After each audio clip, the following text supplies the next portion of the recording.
अरे बिंदु, आज घर में बहुत काम है। आज तुझे स्कूल जाने की जरूरत नहीं है।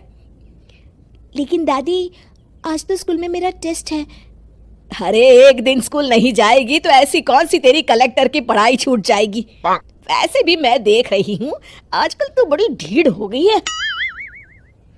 अपनी दादी की बातें सुनकर बिंदु नाराज हो जाती है। तभी उसकी माँ कहती है, अरे बिंदु, इतनी छोटी बात पे मुंह फुलाने की क्या जरूरत है। दादी बिल्कुल सही कह रही हैं। लड़कियों को तो घर के काम काज सीखना चाहिए।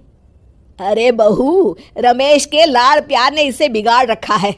कम से कम तू तो मेरी बात समझती है। अच्छा, मेरी पूजा का समय हो गया है, मैं पूजा करने जा रही हूँ। इतना कहकर रमेश की माँ वहां से चली जाती है। इस तरह बिंदु की दादी और माँ दोनों अक्सर उसे घर के कामों में ही उलझा कर रखते थे। कुछ दिनों के बाद राजू और बिंदु के 10वीं के रिजल्ट्स आते हैं। दोनों बच्चे दादी को अपना अपना रिपोर्ट कार्ड दिखाते हैं। शाबाश मेरे लाल, तू तो बड़े अच्छे नंबरों से पास हुआ है। तभी बिंदु कहती है, दादी मैं भी अच्छे नंबरों से पास हुई हूँ।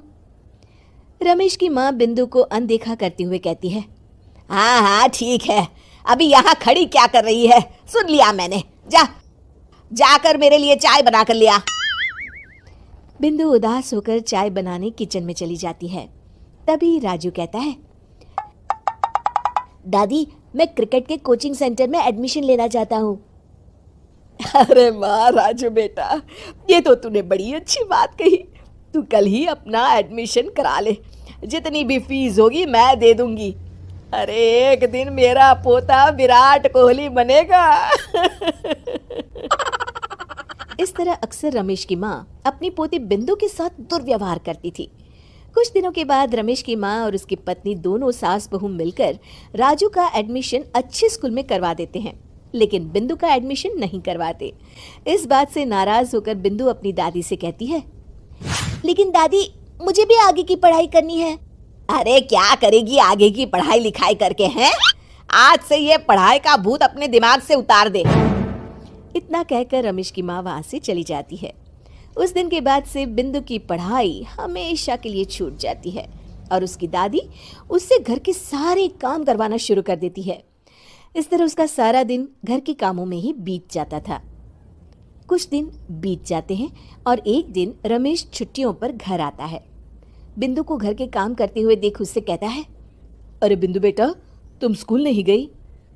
पिताजी, दादी ने मेरा एडमिशन कराने से मना कर दिया है।